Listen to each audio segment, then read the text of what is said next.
하나님의 마음에 합한 사람, 오늘 8번째 시간입니다. 공의의 하나님을 의지하라 하는 제목으로 말씀을 드립니다. 앤 라모트라고 하는 분이 이렇게 말했습니다. 당신이 미워하는 모든 사람을 하나님도 미워하신다고 판단되어질 때 당신이 원하는 하나님을 당신 자신이 만들어낸 것이 확실합니다. You can safely assume that you've created God in your own image when it turns out that God hates all the same people you do. 인간이 된다고 하는 것은 적을 가지는 것입니다.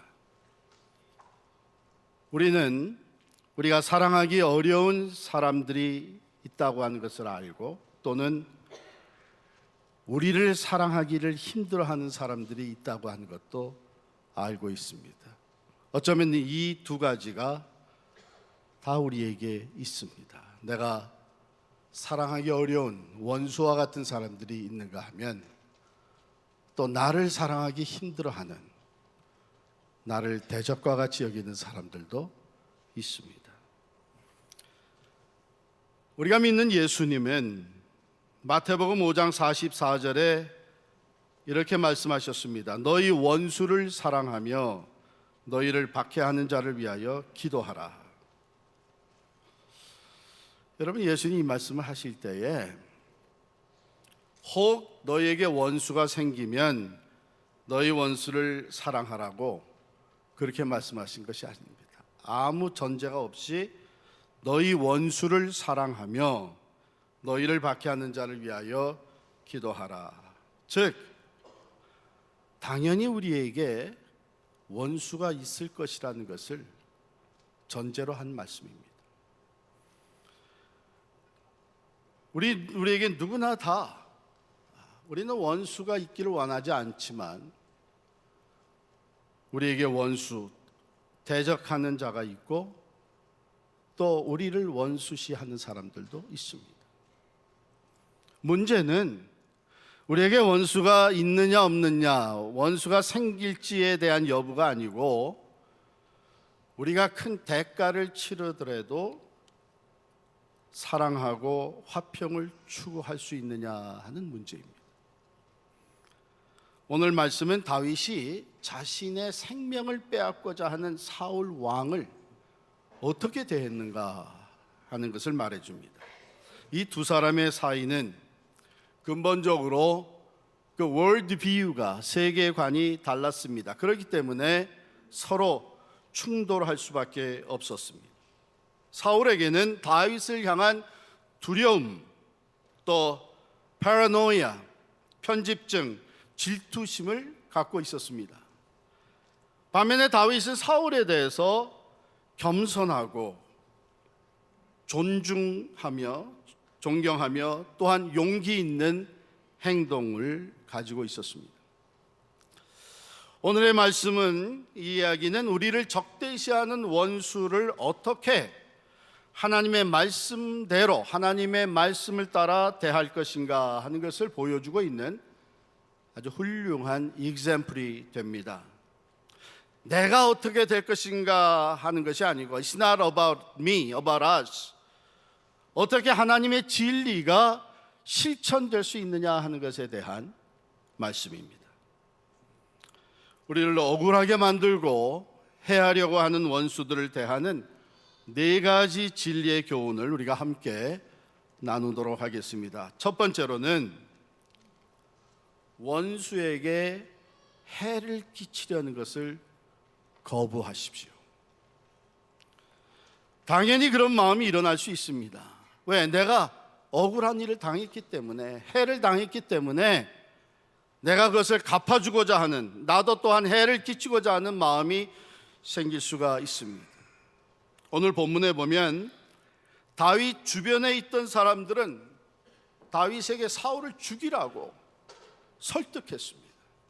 4절 말씀이죠. 24장 4절에 보면 다윗의 사람들이 이르되 보소서 여호와께서 당신에게 이르시기를 내가 원수를 내 손에 넘기리니 내 생각에 좋은 대로 그에게 행하라 하시더니 이것이 그날이니이다.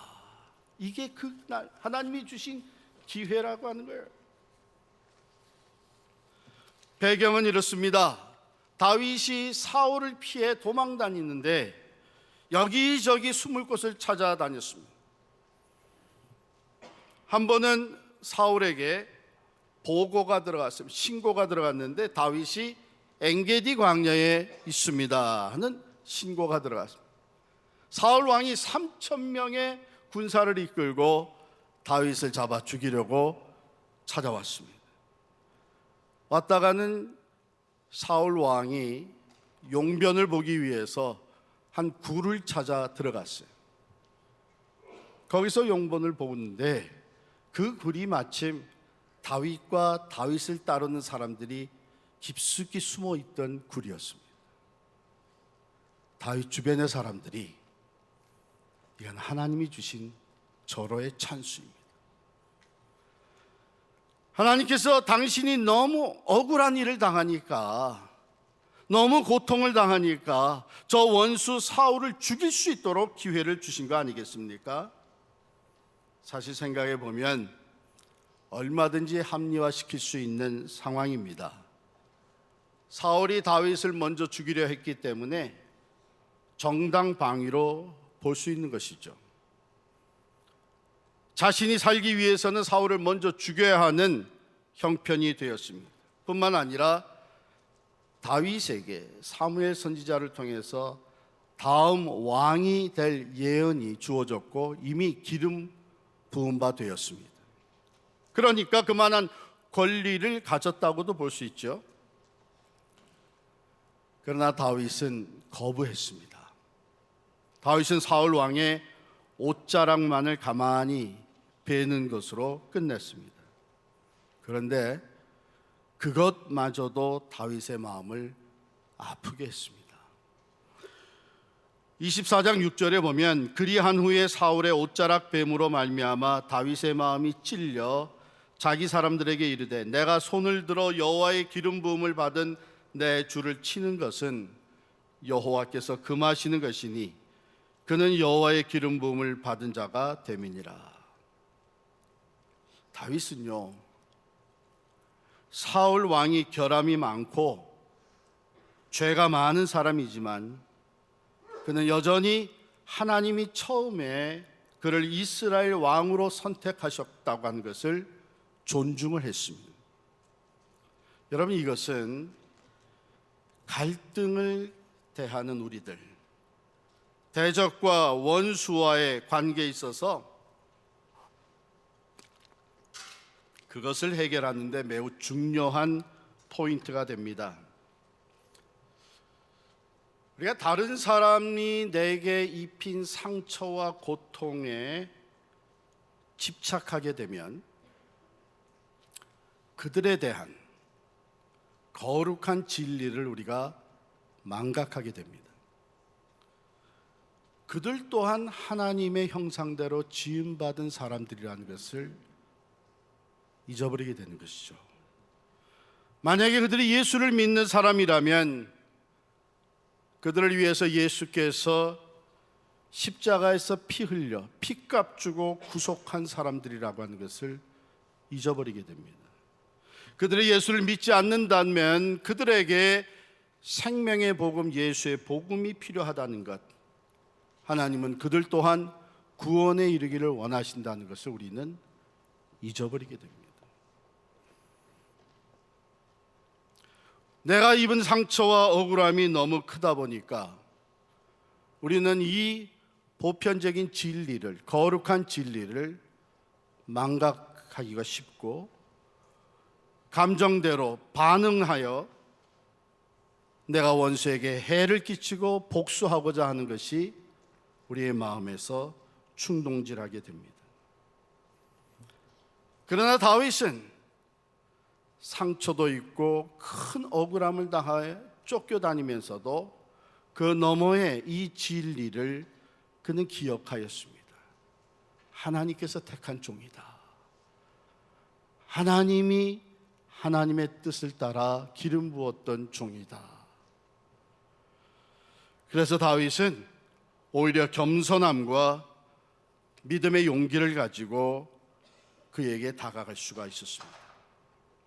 뿐만 아니라 이런 상황에 놓이게 되면요, 우리 주변에서 자연스러운 본능에 충실하라고 하는 얘기들이 많이 들려옵니다. 즉 복수할 것을 독촉하는 사람들이 있습니다.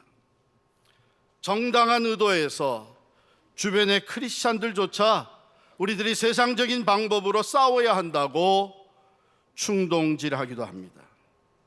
여러분, 이때 우리가 조심해야 됩니다. 그냥 생각 없이 그것이 당연한 것처럼 받아들이게 되면 더 높은 뜻을 가지고 그 모든 상황을 이끌어 가시는 하나님의 그 목적을 우리가 가로막을 수가 있기 때문입니다. 우리와 우리의 원수된 사람들의 삶에 모두를 위해 더 큰 일을 행하시기를 원하시는 하나님, 우리는 그저 리액션을, 감정적으로 반응을 보이면서 생각 없이 세상적인 방법을 따라가다 보면 그 하나님의 목적을 우리는 상실하게 됩니다. 하나님은 모든 상황 속에서 선을 이루시기를 원하시고 모든 갓들과 아픔과 상처와 고통 통해서 성숙함으로 나아가게 되기를 원하십니다. 다윗은 절호의 기회라고 하는, 내 원수에게 내가 복수할 수 있는 기회가 주어졌다고 했지만 그는 더 높은 하나님의 거룩한 진리를 생각하며 거부했습니다. 오히려 그는 화해를 위한 첫 발걸음을 내딛습니다. 이것이 두 번째 교훈입니다. 다윗은 사울과 화해하기를 원했습니다.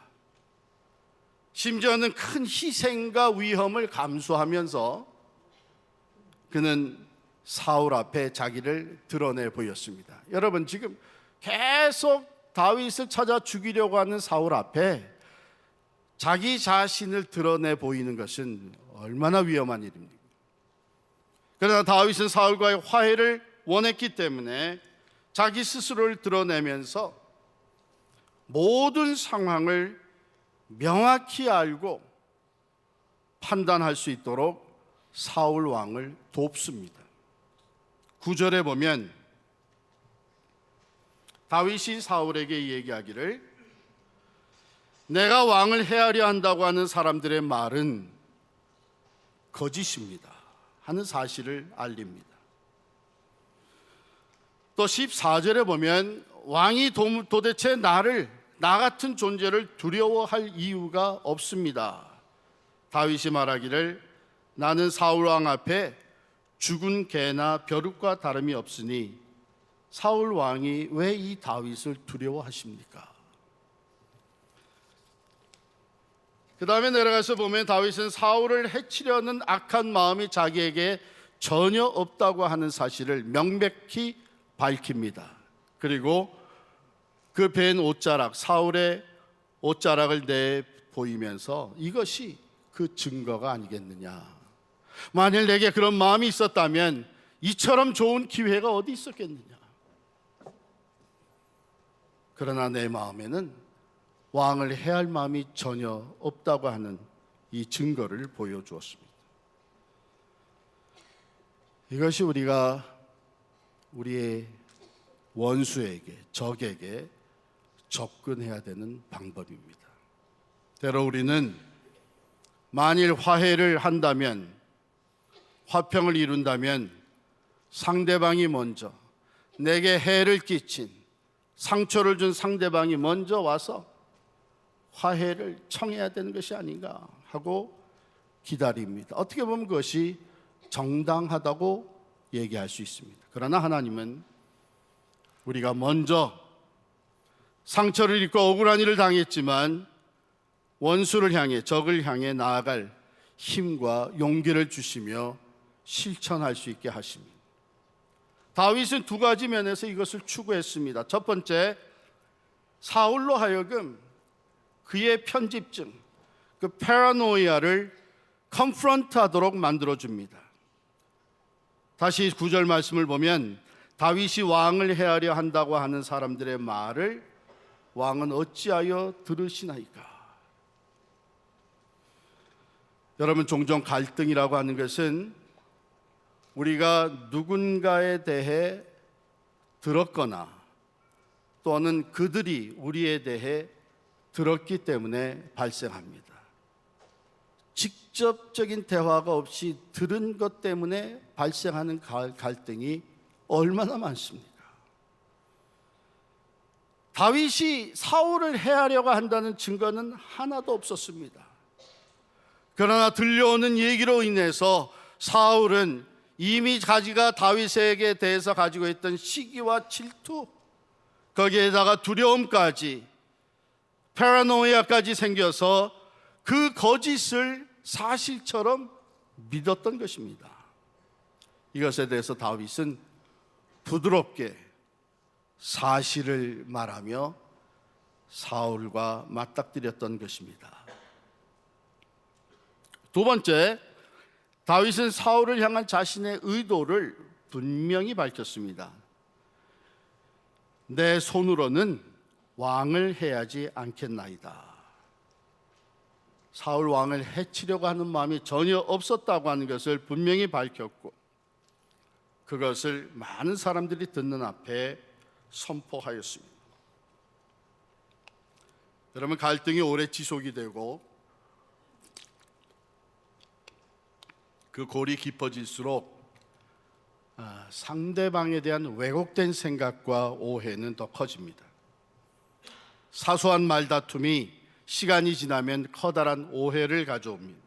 그렇기 때문에 우리는 가능한 빨리 우리 마음의 동기와 의도를 명확하게 소통함으로 상대와의 화해를 추구하는 것이 중요합니다. 사랑하는 성도 여러분, 지금 여러분이 마땅히 화해를 이루어야 할 사람을 피하고 있지는 않습니까? 어떤 사람들은 부부 사이에서도 이렇게 피하고 있는 경우가 있습니다. 상대가 먼저 다가오기를 기다리고 있지는 않습니까? 당연히 내가 해를 당하고 억울함을 당했기 때문에 상대가 먼저 진짜 화해를 원한다면 내게 다가와야 되지 않느냐 하고 기다리고 있지는 않습니까? 오늘 하나님의 말씀은 우리가 먼저 다가가기를 원하십니다. 상대방이 상황을 명확하게 볼 수 있도록 소통하며 오해를 가졌던 것들에 대해 직면하고 바로 인식할 수 있도록 부드럽게 도전하는 것이 지혜로운 사람입니다. 세 번째 교훈을 보면 바로 다윗의 이런 행동으로 인해서 이 두 사람이, 사울 왕과 다윗이 서로에게 선을 행하기로 합의를 봅니다. 사울은 자신의 잘못을 인정합니다. 16절부터 19절의 말씀을 요약해서 읽어드리면, 사울이 이르되 내 아들 다윗아, 이것이 내 목소리냐 하고 그는 소리 높여 웁니다. 나는 너를 학대하되 너는 나를 선대하니 너는 나보다 의롭도다. 내가 나 선대한 것을 오늘 나타냈나니 여호와께서 나를 내 손에 넘기셨으나 내가 나를 죽이지 아니하였도다. 내가 오늘 내게 행한 일로 말미암아 여호와께서 내게 선으로 갚으시기를 원하노라. 사울이 자기의 잘못을 뉘우치고 다윗이 자기를 선대한 것에 대해 고마워하며 하나님께서 그것을 갚아줄 것을 이야기합니다. 뿐만 아니라 사울은 다윗에게 맹세할 것을 요청을 해요. 21절 말씀 보시면, 내가 반드시 이스라엘의 왕이 될 터인데 너는 내 후손을 끊지 아니하며 내 아버지의 집에서 내 이름을 멸하지 아니할 것을 이제 여호와의 이름으로 내게 맹세해라. 다윗은 사울에게 그렇게 하겠다고 맹세를 합니다. 둘이 이렇게 선한 합의가 이루어지고 사울은 집으로 돌아가고 다윗과 그의 사람들은 요새로 올라갔다고 기록하고 있습니다. 그런데 계속되는 이야기, 사울과 다윗의 이야기를 읽어보면 사울은 약속했던 그것은 일시적이었지 다시 마음이 변해서 다윗을 죽이려고 또 시도합니다. 그러나 다윗은 사울과 함께 했던 그 약속을 끝까지 지킵니다. 참된 화해,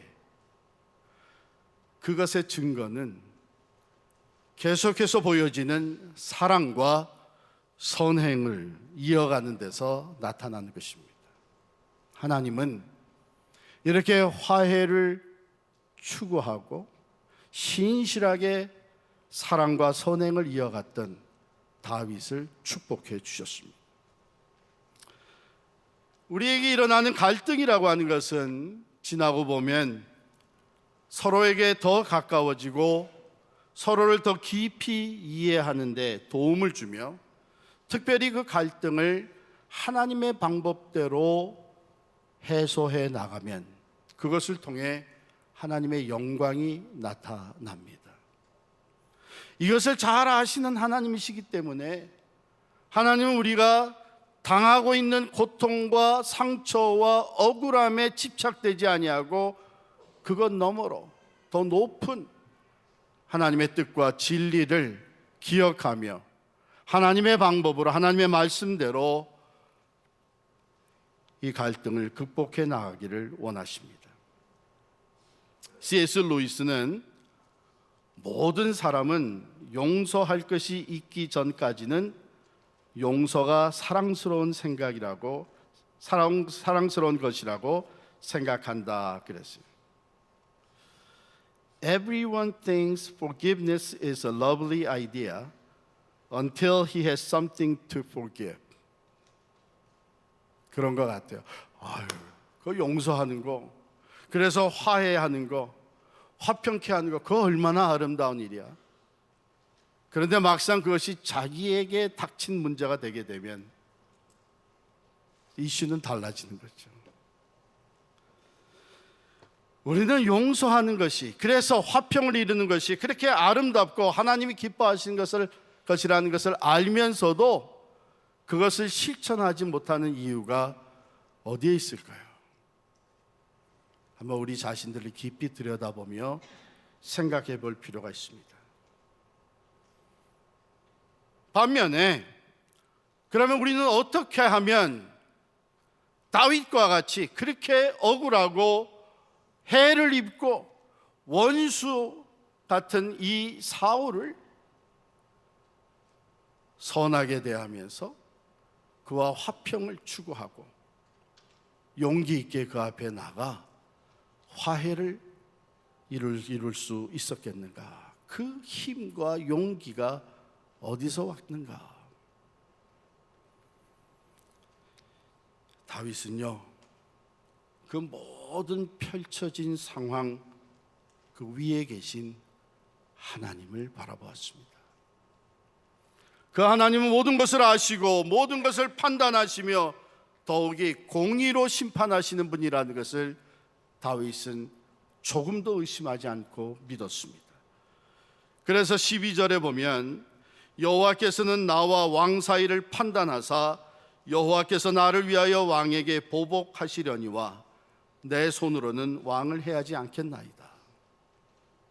살아계신 하나님께서 판단하실 것이요 여호와께서 보복해 주실 것인즉 나는 하나님 앞에서 하나님이 기뻐하시는 것을 선택하겠다는 것이죠.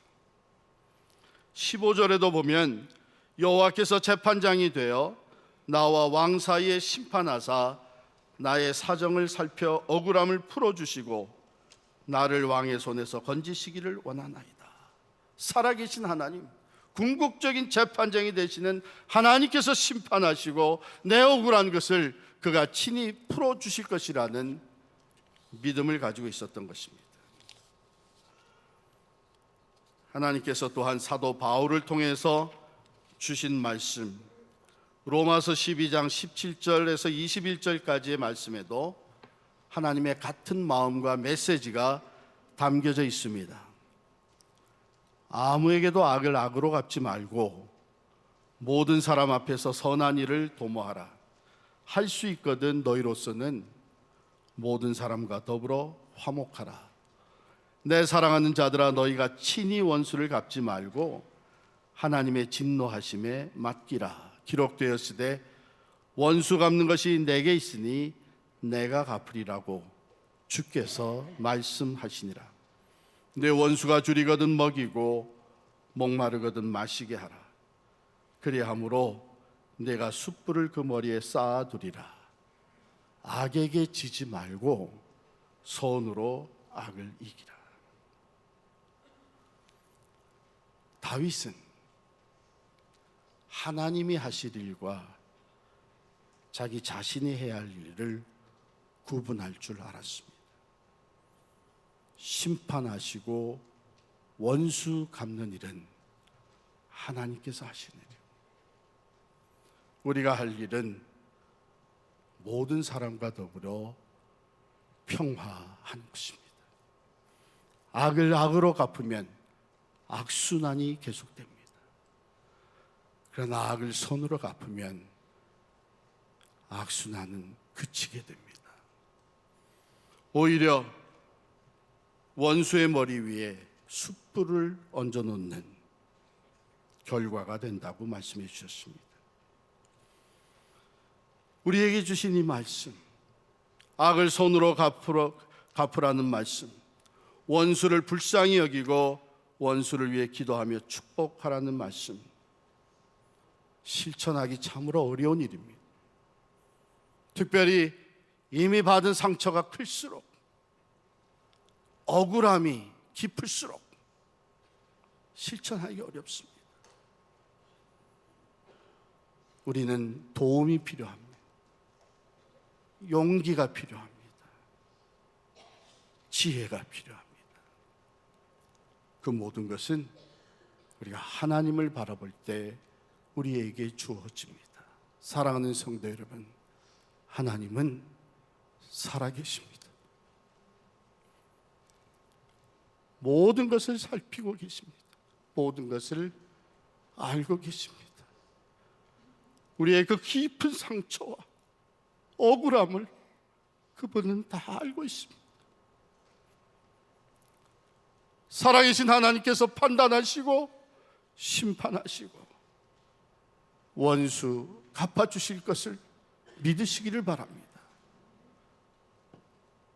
그것이 더디 된다고 해도 내 스스로 원수를 갚으려고 하는 것, 보복하려고 하는 것, 이것은 하나님의 뜻이 아닙니다. 힘들어도 인내하며 하나님의 도우심을 간구하면서 악을 악으로 갚는 것이 아니라 악을 선으로 갚을 수 있는 여러분과 제가 될 수 있기를 축원합니다. 한 걸음 더 나아가 우리가 예수 그리스도를 바라볼 때 우리는 그 용기를 얻을 수가 있습니다. 사도 바울을 통해 우리에게 주신 말씀입니다. 우리가 아직 죄인 되었을 때, 아니 죄로 인하여 우리가 하나님과 원수 되었을 때에 하나님은 원수된 우리들을 사랑하셔서 독생자 예수 그리스도를 보내주셨습니다. 그리고 그분을 우리의 모든 죄값을 대신 치르시는 화목의 제물로 삼으셨습니다.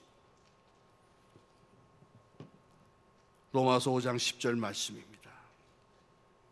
우리가 하나님과 원수 되었을 때에 그의 아들의 죽으심으로 말미암아 하나님과 화목하게 되었은즉, 우리가 하나님 안에서 이미 받은 은혜, 그 은총을 되새기며 우리의 원수들을 대하는 우리의 마음이 정리가 되고 오히려 겸손과 믿음의 용기로 화평을 위해 먼저 발걸음을 내딛는 여러분과 제가 될 수 있기를 간절히 축원합니다. 하나님께서, 살아계신 하나님께서 여러분과 함께 하시고 친히 그 원수를 갚아 주실 줄을 믿습니다.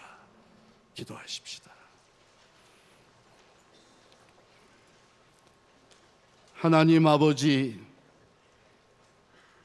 하나님의 말씀이기에, 하나님의 뜻이기에 우리가 말씀대로 순종하기를 원합니다. 공의의 하나님, 살아계셔서 모든 것을 보시고 판단하시고 심판하시는 공의의 하나님, 하나님께 모든 것을 맡기고 우리는 하나님의 말씀에 순종하기를 원합니다.